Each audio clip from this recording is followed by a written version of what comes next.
Good evening and welcome to the Journey Home. My name is Marcus Grodi, your host for this program. Our guest tonight is Janet Morana. She's a former fallen away Catholic. You've seen her on EWTN. She's Associate Director for Priests for Life with Father Pavone, and she's here to share her journey back to faith, brought up in the church like so many, gone through all the hoops, but then drifted away. And what is it that brought her back? She'll talk about that in a moment. But you're an essential part of the program every week. I want you to call us with your phone calls and emails, so do so at 1-800-221-9460, or you can call us if you're outside North America at 205-271-2980, or you can send us an email at journeyhome@ewtn.com. Janet, we've been talking about this for a long time. Yes, we have, because, as you know, I see you every year when I come down to tape Defending Life. How long have you and Father Pavone been doing those programs? Oh, about 14 years now. There you go. It's a long time. And I know I first met you and I started telling you, well, Marcus, I have a story. I've been telling you that for years. And just trying to find the right time. I'm glad you're here. Yeah. And I feel the way I look at it, that this was God's timing. It was. For That's you, right. So, and I look forward to you telling your story also, because I think there's a lot of Catholics out there whose siblings and friends were brought up in the church and are gone. Right, just like you. You. So why don't we have you start way back at the beginning and talk about your early upbringing in the church. Okay, well, I guess we have to start at Brooklyn, New York, where I was raised, and I was born in 1952. I'm not afraid to tell my age. I'm 55. I'm going to be 58 this year. And I came from a Flatbush, and it was a multicultural, although that wasn't a word back then, but a mixed Irish and German and Italians. And, we lived 3 blocks from the Catholic Church, and I went to Catholic grammar school, and the Dominican Sisters of Kentucky were, and that in those days, it was mostly sisters that were in all the grades. We only had 2 lay teachers. And the church back then, it was the Tridentine Mass. Everything was in Latin. And You'd never known anything other than that, so you didn't even think twice about the fact that's what you had. We had our missals that had the Latin and the English, and we just knew all the prayers. And I was in the choir, and we learned all the songs in Latin. And when we entered church, we had our chapel veils on, and we genuflected, and there was really, you felt, I'm in God's house. This is special. And there was just a lot of just special things we learned, our prayers and confession. Like on a Saturday, I'd be out playing in the street, and on a Saturday, and by about 2 o'clock, all the kids would go in and change our play clothes and get on church clothes, because we had to go walk over to church or go to confession, and we'd line up, and so it was a lot of this ritual we were brought up on that it was important. And I was raised in a home that my mom regularly went to church, although my dad didn't really go to church. He would drop us off for Sunday Mass, and he would head over to what was called the Bluebird Diner, and come and pick us back up later. And my mom always went to church, but then in our home there wasn't a big prayer life. As far as it's not like we said grace before meals or played the rosary as a family. We just did our Sunday obligation, But my mother was very firm about making sure we went to confession on Saturday, because that's what the nuns expected, and so forth and so on. And I had all the opportunities as far as Catholic education, because from there I went on to an all-girls Catholic high school taught by the Josephite sisters. And it was called St. Agnes Seminary. Those are from Brooklyn. Remember, it's now closed. And went on to Catholic college, the St. Francis College, downtown Brooklyn, taught by the Franciscan brothers. So a lot of different... Was there any aspect of the traditional Catholicism of the 50s and 60s that you didn't go through? I mean, you really went through every... I really did. It was pretty thorough as far as... So in that sense, you had every chance to experience all that there was. At the time. But, catechesis back then was really questions and answers, memorizing questions and answers. And we only really saw the priest in the confessional or at Mass. There wasn't really any other opportunities. You know, nowadays you call it spiritual direction, but those kind of terms back then weren't in play. So you were in high school there in 66 to 70, the difficult time. Yes, and that's Is really... that the period that you went through your rough time? That's really what happened. And I was, I can distinctly remember starting going to confession, and even a lot of our friends, we would talk about this, and they would say, well, you know, we go in and we repeat this laundry list.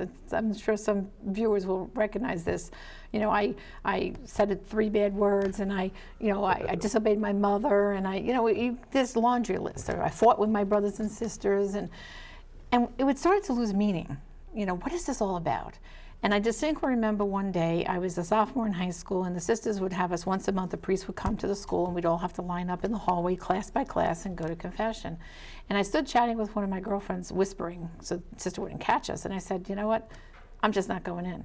She goes, what do you mean? I said, I'm not going to confession. I'm not going to keep repeating this same list we do. And I went back to class, pretended like I went to confession, and that was it. I started the slippery slope.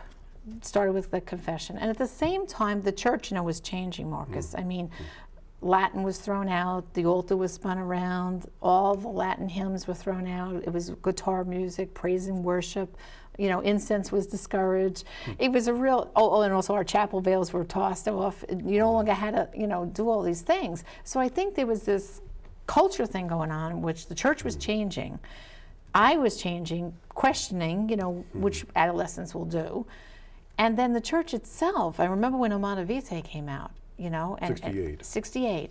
And it's coincidental that now I'm telling my story around that anniversary. But I can remember the Pope being criticized, and how do we know he's right? And so people were questioning the infallibility of the Pope to say that birth control was wrong, and this whole. And then we had priests dissenting.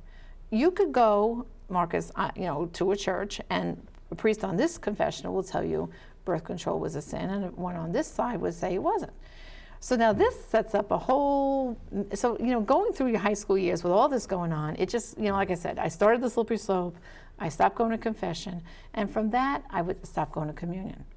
Because, again, I had enough of that knowledge and upbringing deep inside my soul that I said, well, if I'm not going to confession, I better not receive Jesus because I'm not worthy. I had that whole background in my mind, And then I started going to Mass here and there, with your friends, and you'll just sneak off and tell your parents, oh yeah, we're going to church, and we would go to the diner like my dad did, let's go out for breakfast. And it's just, you take that one step down away from the Lord, and it's very easy to just keep following that, and plus the culture at the time was very anti-church, and the whole sexual revolution was happening, and it was just a very, very difficult time. And I just kept down that path till I got to the point I wouldn't go to church at all, not at all, other than Easter and Christmas. That was it. Now, you go from being very involved in doing the things of being Catholic to slowly kind of checking those off your list, or you're not going anymore. Appreciate you're not going at all. If you look back at yourself when you were a teenager,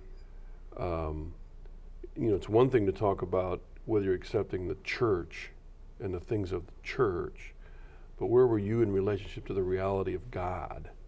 Yeah. Well, see, that was, I think, I think that was the problem, that I had not developed a real relationship with Jesus Christ. God was in the church, and I identified God in the church so closely that when I began to question the church, I had to distance myself because I hadn't developed that real relationship with the Lord Jesus Christ. But because I had the foundation, I think certain things kept me from going totally off the beam altogether. So when I married, I knew it was important to have my children baptized in the church. That was the foundation.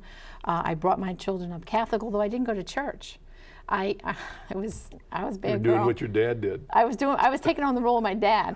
And what I did was I sent my husband with his mother. We lived in a 2-family house in Staten Island, and they would go off to Mass on Sunday. And I was a good mom because I stayed home and I made the sauce. I made the spaghetti sauce. So that when they came home, we had dinner in the middle of the afternoon like a lot of families do, and I had the table all set. And I was being a good mom. I had the sauce ready. Well, I got away with that for a while. And as my girls got a little bit older, I also wanted them to be in Catholic school, but I couldn't afford to. So I decided to go back and become a teacher. And it was that quest. Why did you want them in Catholic school? It was because... Do you remember thinking about the Well, what religious happened- side of it, or just you thought it was the right thing to do? Or I started them off in public school, but I knew by the time they got to junior high, public school would be too dangerous of a place for them. And I wanted them in the safety of the Catholic school system. I know. So you really, it was more the protection. Right. It wasn't the convictions. Right, it wasn't conviction, it was protection. All right. Yeah. Okay. So here I am now trying, it's 1988, we'll fast forward, and I'm trying to get a job as a New York City public school teacher. And I go down to, try to get the job, and I'm told that on Staten Island there are no teaching jobs and you'll get sent off to Brooklyn. I said, well, I can't do that because my kids are young and I want to be close and this and that. So the superintendent says to me, well, if you'll substitute teach, it might take you 2 years and we'll look for a position. I said, okay, fine. I go home and my mother-in-law says to me, well, I'm going to start a novena for you that you get a teaching job. Now remember, I don't believe in none of this stuff right now, and I'm not going to church. There's probably a few people out there having a clue what a novena is. Yeah, well, a novena is like they start, she was going to do the Monday, I think it was every Monday after the 8:30 Mass. They had a novena to the... Comes from Latin word, has 9 in it, so you do 9 days, or 9 Right. weeks, or 9 months. Yeah. Yeah. She did this 9-week novena every week for 9 weeks to the Blessed Mother. And she told me, I'm going to do this, that you get a job. And I just kind of dismissed it, like, okay, whatever floats your boat, Mom. Thanks for the prayers, but believe me, it's not going to move the Board of Ed. Well, 2 days before Christmas, I got called to interview at a school that I had never substitute taught in, and they offered me a job. And I come home, and my mother-in-law says to me, well, now you have to go to church, and you have to light candles of Thanksgiving. So it was right near Christmas, so it was very easy for me to go to church, right? So I remember I went Easter and Christmas, so I went on Christmas, and I lit my candles, and then I went the following weekend because it was getting close to the day I was going to start my new job, and I lit some more candles. And so then I kind of made a bargain with God. I says, well, all right, you got me the job, so I'll start coming to Mass. And that's what I did. And I was in a nice, safe place. I was coming to Mass, but I was sitting in the pew. When it came time for communion, I would not get up. Why? I won't go to confession. Why won't I go to confession? Well, I have my list of disagreements with the church still in So bed. by this time, this is something that developed that wasn't really there in the younger days, but Right. in those intervening years, you started developing Oh, yeah, absolutely. list A list. that began with Humana Vitae And and just I kept, because remember the culture at the time, and again, birds of a feather flock together. I was with a lot of other married couples who there was always one of the spouses who was on my camp and one who was on my husband's camp that was going to church. So I always had my own little cheerleading group that said, oh yeah, we don't believe in the infallibility of the Pope, and what about the birth control, and what about, we just went down our list, So I had my well-developed, defined list. So I would not go to communion. I would just come to Mass because I didn't want God to mess up my teaching job now, so I did that. And that went on for a couple of weeks. And then one particular Saturday, because our parish had Saturday night Mass, and after Saturday Mass they would have confessions. And I was at the back of church, and I was with my daughters, and one of my twins, Tara, was always coming home telling me about this new young priest we just got at St. Charles Parish. And this new young priest, I'm going, yeah, what? His name is Father Frank. So this particular night, we're back by the exit of the church, and she's calling to Father Frank, Father Frank, come here, I want you to meet my mom. And she goes, Mama, come here. And she's tugging me like kids do. Come here, here's Father Frank. And she's jumping up and down, so excited. And she goes, Father Frank, here's my mom. The one I told you who needs to go to confession? Well, Marcus, my face turned red as could be. And we were only a few feet away from the confessional that had his name on it. And I looked over and I saw that, and I was like, and I was like panic stricken. I could feel like, oh my goodness, now what's going to happen? And my daughter's jumping up and down like kids do, excited. See, Father, she's here. She could go to confession. And Father Frank was very cool. He calmed her down. And he must have saw my embarrassment. And he said to me, no, it's okay. Your mom doesn't have to go to confession now. And I was like, oh, thank God. Relief. I got out of it. But then he turned to me and he gave me his name and phone number on a piece of paper. And he said, but why don't you do this, Janet? I'm so glad to meet you. Why don't you just give me a call one time at the rectory and come and talk? I went, talk. He said, yeah, we don't have to go to confession. We could just talk. Now, that was a very strange concept to me, talk to a priest, you know. Well, my vision, you know, growing up was you met the priest in the confessional, saw him at Mass, and that was the end of the story. I mean, it was not this talking stuff. Well, I took that phone number and I shoved it down in my pocketbook, and there it laid for a couple more weeks. Because remember, I was a pretty stubborn girl. And one day I was cleaning out my bag and I saw that number and I said, I think I'm going to call this priest, see what he has to say. I'm going to go down my laundry list with him and see, you know, let's see. He wants to talk, I'll go talk. So I called, I made an appointment. I went on a Friday evening, you know, after I got the kids settled in to bed. He said, come around, I think it was 8 o'clock, and I went to the rectory. And he just sat there very calm. And he said, so tell me, you know, why you've, you know, had problems with confession, you know, what? And I said, well, you really want to know? And he said, yeah, tell me, what's your list? You said you have a list, what's your list? So I boldly said, all right, let's start number 1. I don't believe in this amount of vitae thing, this birth control thing. Who's the church to tell a woman what to do with her body? I went, and you know, like, I just went, Marcus, God forgive me what I did. I mean, one by one, you know, the infallibility of the Pope, and just down my list. And Father didn't blink. He had a real poker face on, and he just nodded very, you know, patiently. And when I finished my list, I said, I know the right answers to the questions, but I don't believe them in my heart. I don't feel them. I said, so that's why I stopped going to confession. I'm not going to just go in and rattle off a bunch of stuff because I know that's the right answers, you know. If I'm going to come back to the church, I got to come back knowing, understanding, and feeling it in my heart of hearts.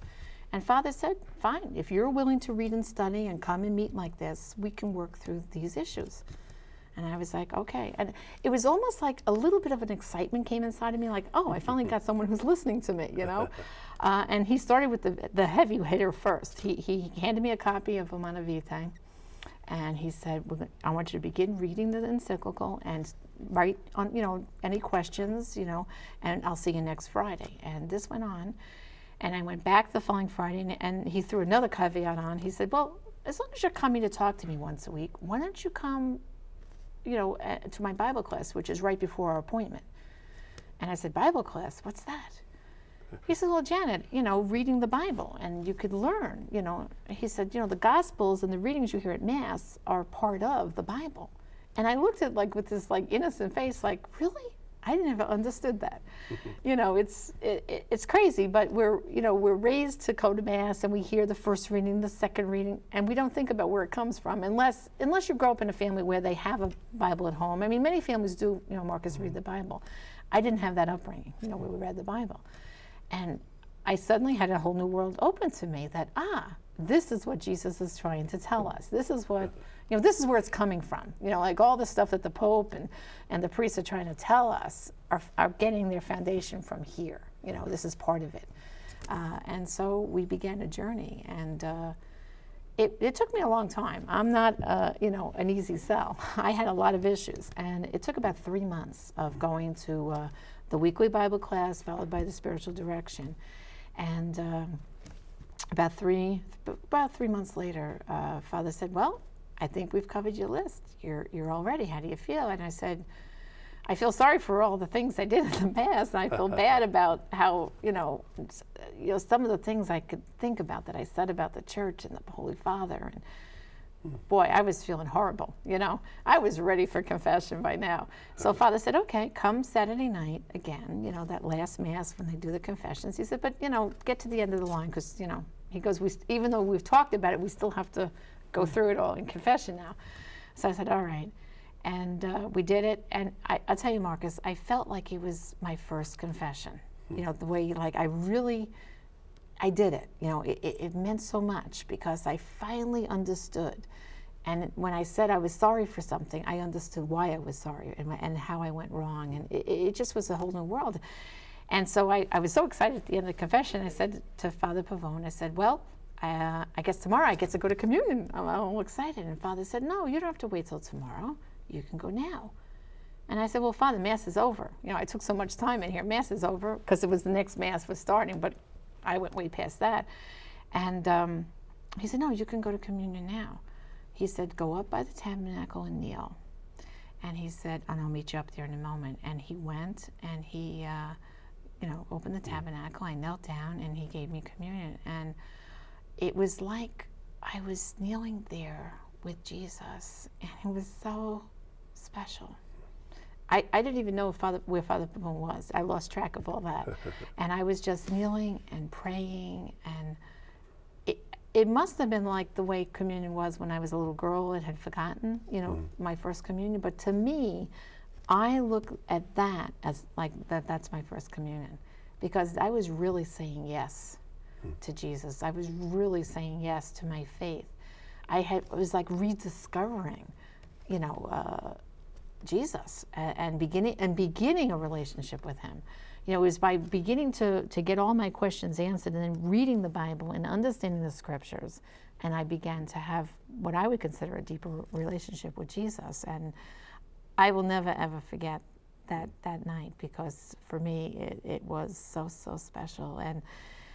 And it was really, God has a real sense of humor, because then, as we all know, I felt as bad as I was running away, I had to now give back, a sense to God for all the bad things I said, for all the running away from the church, all the mistakes I made. And so I began getting involved in our parish at St. Charles, and Father Frank was very good at pointing me in the right direction. At that time, he was just the pastor of the... He was just an associate pastor. He was newly ordained, Father. Okay. Father Frank was ordained in November the 12th, 1988, and this whole story started around then. And my first communion that I talk about happened in June of '89. So Father Frank was like a baby priest back then, a new kid on the block.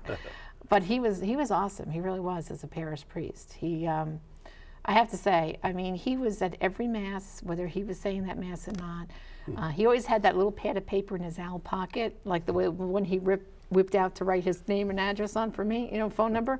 He did that all the time for other people that needed to speak to him. He was very quick to be available at all times to people. So because I had the teaching skills, I got involved with teaching CCD, and I taught second grade CCD classes. And I thought it was kind of appropriate, because I felt, and I told the nun this, I said, I think I can give a lot to the second grade catechesis because of my being away from the church. I can relate to the parents who are just sending their kids to receive First Communion, but aren't really taking them to Mass. And I can help with that, And I did that a lot. I helped with some families when I knew the kids weren't going, and so on. And from teaching CCD, I became a Eucharistic minister.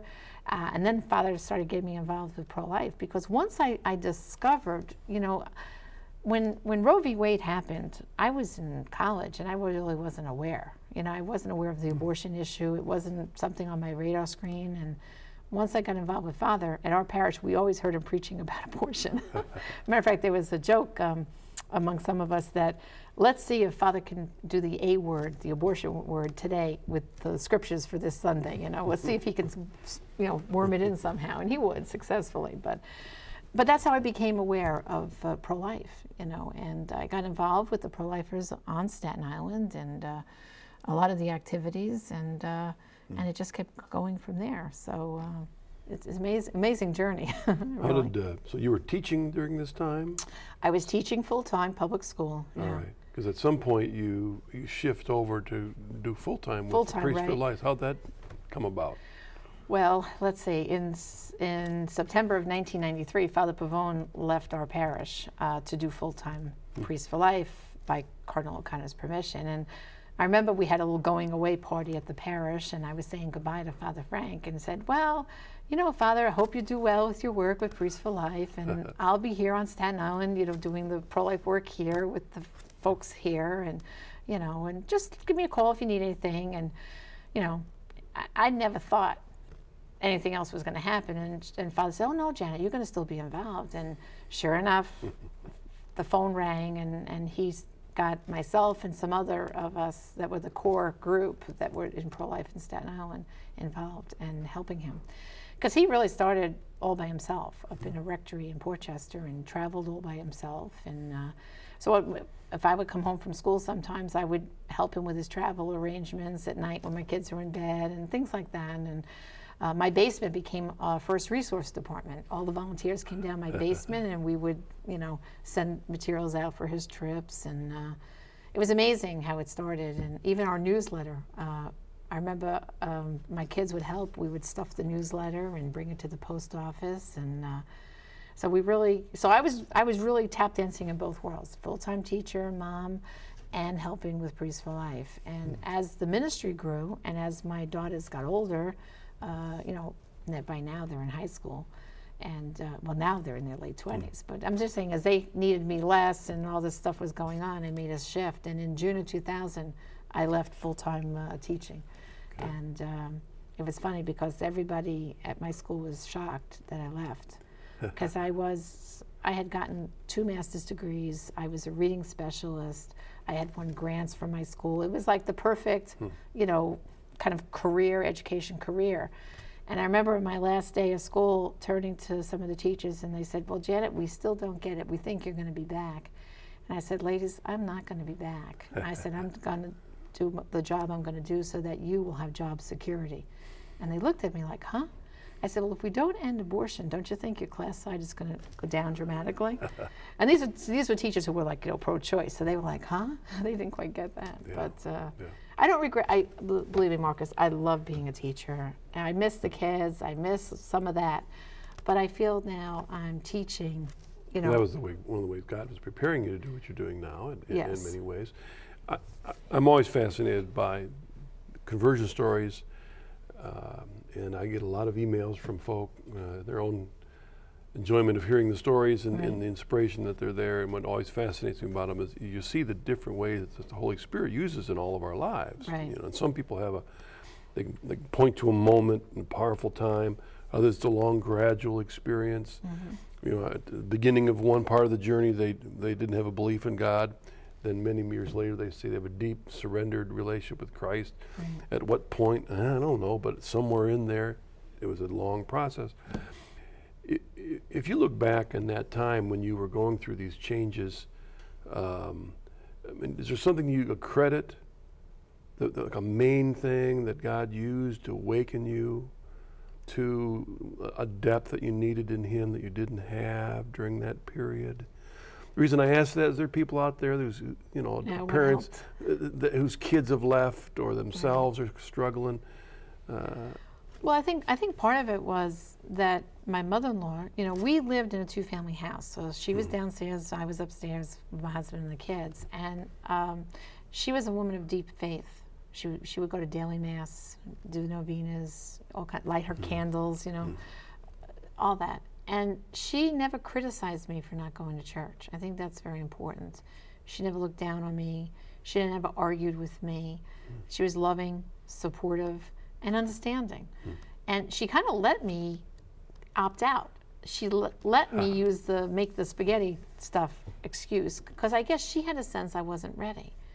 But when there was that opportunity, if you notice, she seized on it. Yeah. She's, now Janet wants a job. Because she was always praying for me. She told me that. I was always praying that you would come around. But she had enough of insight, and maybe it was the Holy Spirit working, that she said, "I'm going to pray for you to get a job." And of course, I blew that off. But when I look back, it was all that little intervention that kind of woke me up. But if you notice, I didn't wake up right away instantly. It was a gradual journey. Sometimes it takes us as long to get out of a hole as it did to get in the hole we built ourselves. And it's like the way I walked away. I didn't walk away just abruptly. It was a gradual slippery slope I climbed into that abyss of being away from the church. And so it was a gradual climbing up out of that hole, to come back. But you really see, and I agree, you see this work of prayer, both the visual witness of your mother-in-law and her faithfulness, so you have that as just the model, but also you have the grace working behind as a result of her prayer. So I mean, again, those are two good things that we can think about in relationship to our own friends and family. Yeah. What kind of witness do we have in their life? Yes. And are we praying for them? Mm-hmm. And see, I think that's what happens, Marcus, is too often people say, well, I keep praying that my kids will come back to church. Well, okay. And sometimes we don't put enough stock in what we're saying. Yeah. You're praying, but Are you fervently praying? I mean, my mother, I think, was really fervently praying for me to come around. And like you said, her example of being a woman of such deep faith. I mean, my mother-in-law, incredible. I mean, she never, ever, no matter how bad the weather was, she went to daily mass, you know. And every Monday, she had all her favorite saints, and she would light her candles and her prayers. And you always saw her, too. She had her little prayer books. And if I came down to say goodnight to her or something, she was sitting there with her rosaries in her hands and her prayer books before she went to bed. So I think it's that example. Very devoutly. They're very devout. Yeah. That helped. All right, let's take a break, Janet. We'll come back in a moment with some phone calls and emails for you. See you in a bit.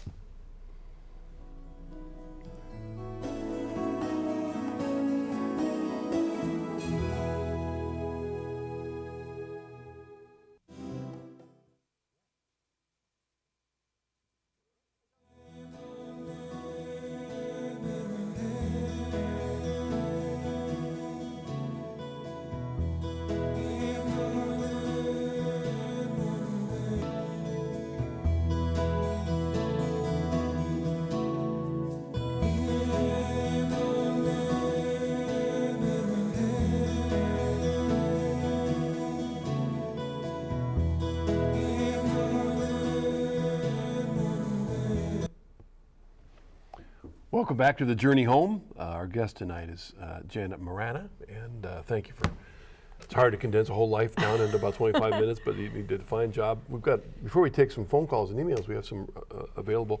A couple books published by Priests for Life that you brought along. I think it'd be good to mention because we're really just scratching the surface on the pro-life issues in tonight's program, because tonight was about how God brought you back home to the church. But a couple books that touch on, for example, a study guide to Humana Vitae, of human life, was what Humana Vitae means, of human life. Includes the full text of the encyclical letter of Pope Paul VI. And tell us a little bit about this book.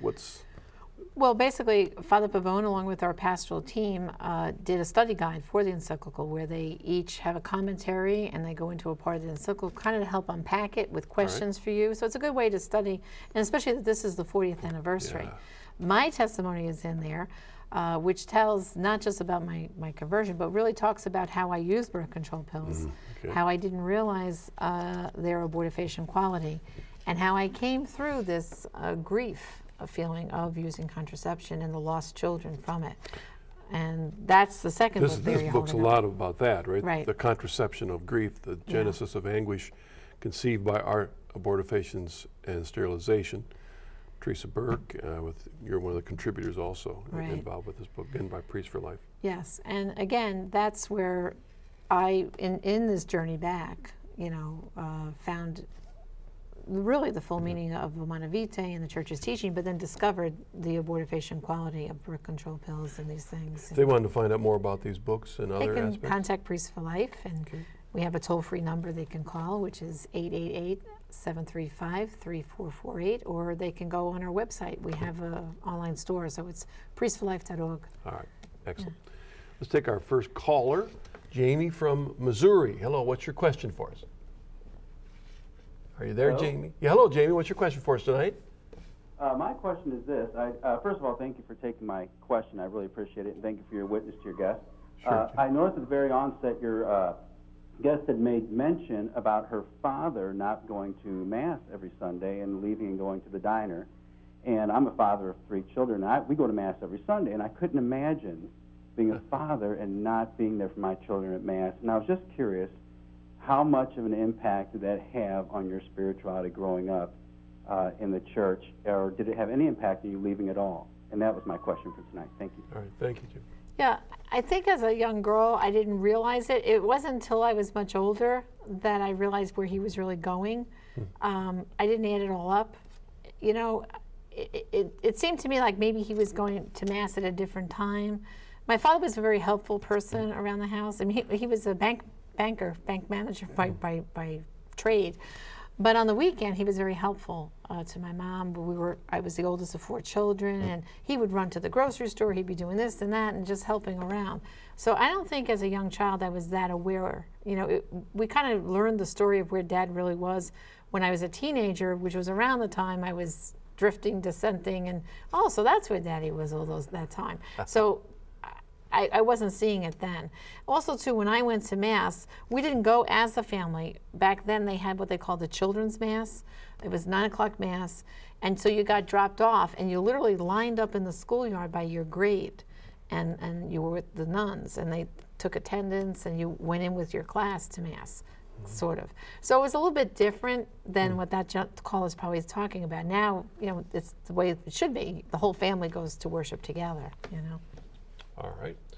Let's take our first email. Kevin Terry. He says, Miss Morana and Mr. Grodi, I am a board member for Barren River Right to Life in Bowling Green, Kentucky. I often have people tell me that they are personally against abortion, but that they don't feel like we have the right to force our, quote, religious beliefs, end of quote, on others. I have tried to explain to them that this argument isn't logical because human lives are being lost. Do you have any ideas of how I could explain to them that this method of thinking just doesn't make sense? Thank you for the work that both of you do, and may God bless you both. Thank you, Kevin. Well, I think the first thing is when we talk about the abortion issue is let's take religion out of it. Let's first talk about purely scientific facts. And, from the moment of conception, it's a separate human life. And ultrasound now that we have, 4D, you can see that unborn child. And I think you have to not talk about religion, but say, look, this is a scientific fact. Life begins at conception. This is not a religious dogma to believe in. And therefore, the unborn child is a real person. Matter of fact, in the medical community, it's a patient. They do fetal surgery. And I think you have to take it on that level with that person and say to them, so therefore, abortion is destroying a real human being, a real human life. All right. Thank you very much. My guess is you've gotten those questions a lot, right? Yes, we do. I was going to say, that's great. And go to priestsforlife.org and you can get more answers about those kind of issues. Thanks for the question, though. Appreciate that. Linda from Mississippi, thank you for calling us. What's your question for us tonight? Hello? Hello, Linda. What's your question for us tonight? Miss Morana said she had no relationship, Miss Morana, and yet in the 80s they're criticized for only doing collages and only dwelling on relationship. What would you do today, have families do for their children and their young people to get the best of both? Thank you. Peace. All right, Linda. Thank you. She wants to know about the relationships? Well, the extremes of the 60s, like the macro, all that, whereas we want a relationship with Christ. How do you keep the kind of the best of both if you want to educate our children, make sure they catch it, but also, that they... Well, I think part of it is the example that's given in the home. Remember I said about my story it was all about just going to Mass on Sunday, and in my home, there was no Bible. We didn't have a Bible.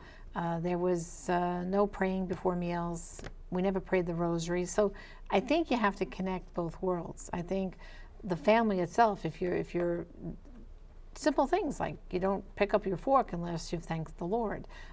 Do you have a Bible or two visible at home, and one for the children, like a children's Bible that they can read? And do you sit and read the Bible with the children? I'm a former first and second grade teacher, and reading is a big issue. And if you want the children to read the Bible, well, then maybe we need to have family reading time where you're reading the adult Bible and they're reading the similar story with their children's Bible. I think you have to incorporate it into your home life. It's just not going to happen by some miracle, wishing it to.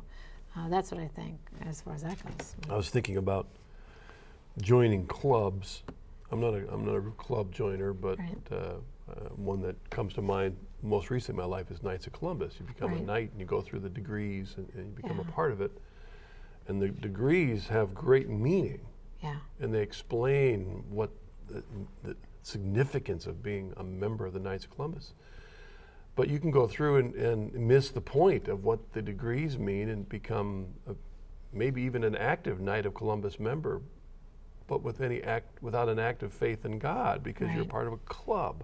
Yeah, exactly. You might enjoy the club meetings or doing things. You might be a very generous person, but yet miss what it's all about because you didn't hear what they said at degree 1, 2, 3, or 4. Yeah.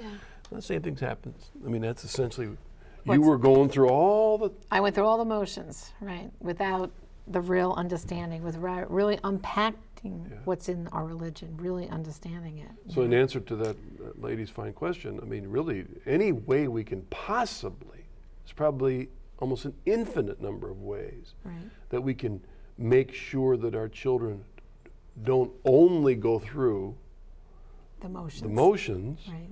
But we don't want to throw the motions out as if they were an abstraction. We want to help them understand, but all along the way, make sure they see that through the icons and through the music and through the statues and through the devotions is Jesus. That's right. And that they recognize it's all because of him. And I think children, too, will recognize if you as the parent have a relationship with Jesus and you are real firm in your faith, a believer, and you're doing things, like I said, reading the Bible with them and talking to them about Jesus. You know, I see this, Marcus, as I travel around the country. I have the privilege of meeting so many families in my work with Priests for Life. And I look at some of those families and I look back and I said, gee, I wish I had that. I kind of look at wishful thinking like when I was growing up. Because you see some of these families, they're so devout.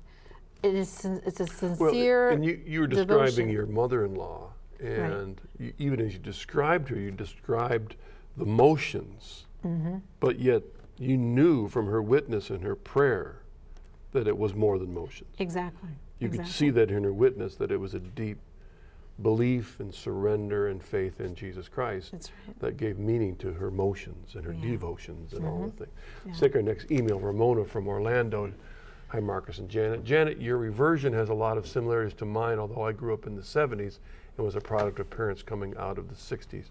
My question to you knows what you do about the, my question to you knows what you do now about the faith. What would you have done differently, or do you think that you needed to go through the desert to make your way back home? Now that you look back, what would you have done differently, or do you think you needed to go through the desert to make your way back home? Well, I mean, what would I have done differently? I don't know. I think part of it was there were just gaps for me. Maybe there wasn't as much religion in my home that should have been, coulda, shoulda, woulda kind of thing. And maybe part of it was I was just susceptible because of all those factors to the times I grew up in. I have to say, by probably being in the desert for so many years and coming back now, I mean, I love the church. I love the Lord Jesus. I love going to I like Mass. I like it. I wouldn't miss it for the world. You know what I mean? Like, the thought of skipping Mass on Sunday for me would be not because the rule tells me I have to, but because I have to go. I just want to be there, I was just out in LA yesterday. I went to this beautiful parish, St. Brendan's. I was on a trip for Priests for Life, and it was beautiful. And it was a Filipino community, and the music was alive, and I just would never dream of missing Mass, but not because I know I'm committing the sin, but because I don't want to be that far away from the Lord. So maybe being in that desert allowed me to have a deeper relationship with the Lord. Maybe, it's because you saw what you missed. And I think that's part of the reason, too, why when I first came back, I had to try a bunch of different things. Let me be a Christian minister. It's kind of, I want more and more of the Lord and serve him and do for him because of that desert period, So I guess it was a lesson to be had in being in the desert. All right. Let's see, our caller. Next caller is Linda from Kentucky. Hello, Linda. What's your question? Hi, Marcus. Just wanted to call and say that thanks to the teachings of the Catechism of the Roman Catholic Church, we would not have had any children, but we now have 5 that we homeschool. And I think that we are hearing a lot of things about abortion in the parishes. We're really not hearing that much about the abortifacient action of birth control, and it seems like that's one of the best-kept secrets. The teaching on contraception seems to be a best-kept secret. And we actually were on your show some years ago, Marcus. You might remember on a night when there were tornadoes.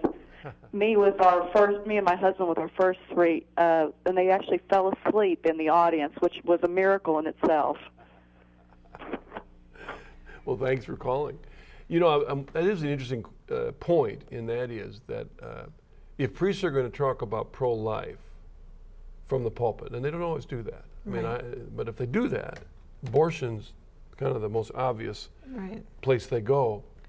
But even then, they'll often, avoid the contraception word, contraception issue.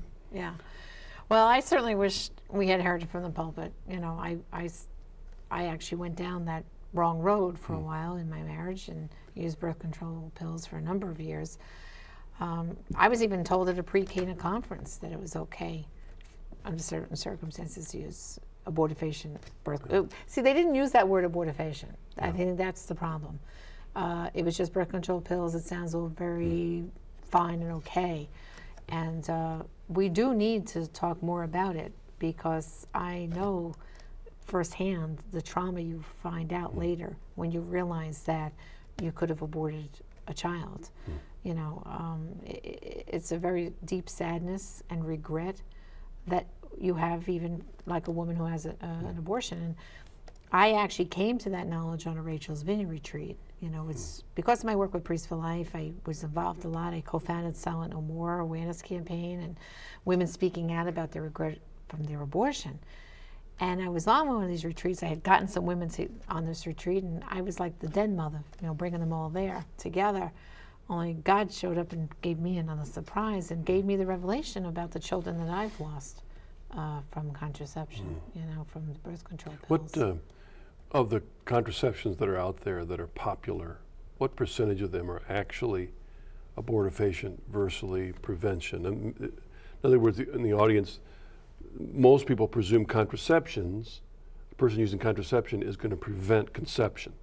But the reality is that a high percentage of them, the conception happens, so you have the start of a human life, but the pill kills that that conceived human being. Yeah.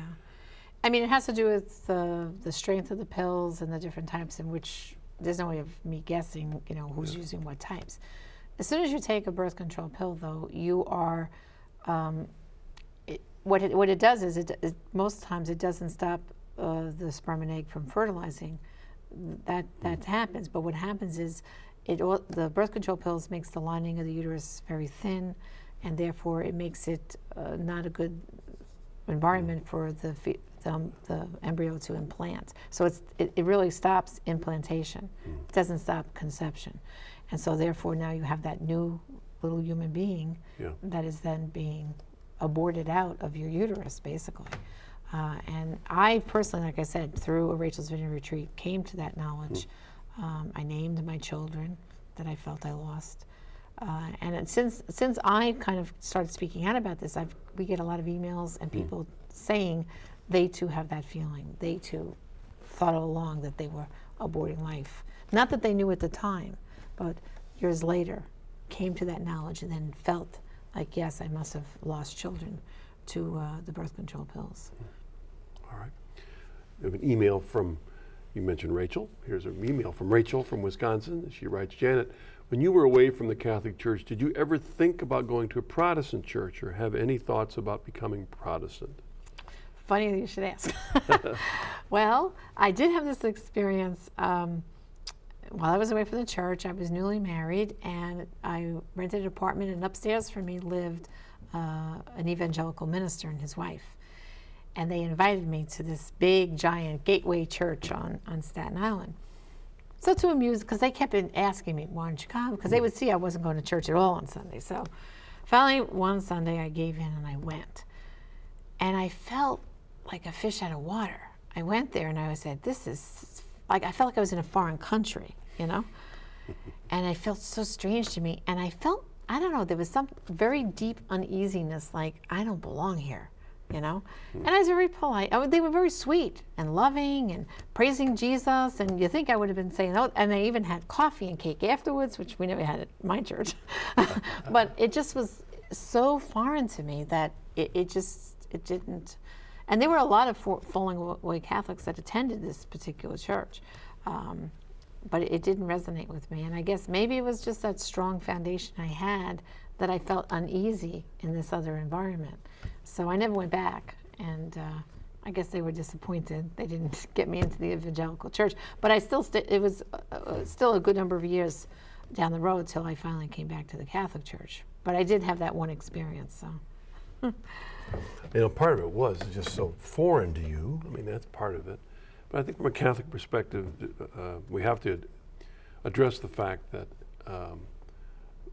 the question is, does it just not make a difference where you go to worship, right? Or is there a right church that Christ has established where the sacraments are there and he truly is present? So it isn't just every place is a different building with a different tradition. And I think that's what I recognized when I went to that other church. You couldn't put a finger on what it was at the time. Now as you look back, you realize, yes, there was a radical difference in those thousands of different expressions and then the Catholic Mass. And I had exposure to other religions growing up in Brooklyn. I mentioned very diverse. I can remember when I was in choir in grammar school, our church choir would, during the Christmas season, sing with the Methodist choir, down the street. And I had been to some bar mitzvahs because friends of mine, so I had exposure stepping into other churches. But I wasn't stepping in there to worship with them. I was stepping in for a different function we were doing together. In this case, they were trying to, I think, have me come and worship with them, and it didn't resonate. It was missing. I guess the Mass was still a deep part of my background that it didn't resonate with me at all. There was something missing, and what was missing was the real presence of Jesus Christ. That's right. Let's take this email from Becky, which probably touches on something you and Father Pavone deal with all the time, questions like this. She says, can you possibly answer the question of why the Catholic Church does not treat miscarried fetuses as though they are sacred when it comes to burial and funeral, yet want us to believe that life is sacred when it comes to abortion? This strikes me as hypocritical. Thank you, Becky. Well, one of the things Father Frank and I have been doing more of our ministry is highlighting the need to bury miscarried children. Matter of fact, on Defending Life a few years ago, we had such a case and we showed the tombstone, what the family has. They're in North Carolina. But it's happening more and more now where clergy are assisting couples that have a miscarried child and helping them to have a funeral mass for them and a burial. So we need to talk about it more. I think it's because very often the mother doesn't realize that she can ask for the remains of her child. Very often, because we're in an abortion culture, they see it as medical waste. And it's sad, but we have to advocate. And I really have not heard of a priest that if a couple says, the doctor has told me my wife's in the midst of a miscarriage, we want to get the remains of our child and bury the child. I have not heard of a priest that wouldn't assist in that process. There are actually couples around the country that are starting ministries to help minister to each other who've miscarried babies, who want to help others to go through that process of burial and everything, closure. All right. Let's assume, as we close, that there's somebody watching that's right now where you were, brought up in the church, long since left, or maybe has children that have left. What would you like to say to them as a word of encouragement to consider their own journey back to the faith? Well, I think that's why, I'm here today telling my story, because I want to encourage anyone to say no soul is so lost that they can't find their way back. And if you have a son or a daughter that's away from the church, in addition to just praying for them, be that model for them.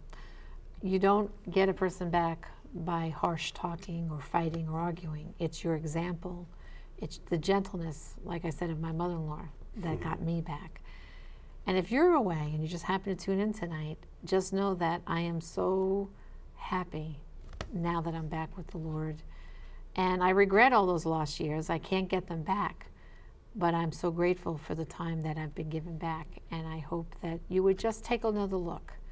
Don't blame Jesus for whatever bad experiences you had with the church. Remember that the Lord has put his church in the hands of men and to bishops and priests, and they're sinners too. No one's perfect. So don't blame Jesus for what some of his followers sometimes do. And I think that's the message Marcus. Includes us, right? Includes us too. I hope more people do come back. And that was why I wanted to come on and tell my story. Because, you know, Marcus, they see me on Defending Life with Father Frank and, you know, would do all this great pro-life work. And I want them to know that I once was not in such a good place with the church, but I found my way back, and I hope that gives encouragement to others that you too can come back to the Lord. And I do believe that sometimes the desert experiences are specifically so that we can experience what the things that we then are called to minister to. That's right. The experience that people have. Thank you, Janet. Thank you. For joining us on the journey home. Thank you for joining us. Be praying for EWTN, for the Holy Father, for the bishops, and all those young people at World Youth Day. It starts really soon. A lot of EWTN are out there for you to help you see it. So God bless you. Join you in another journey home soon.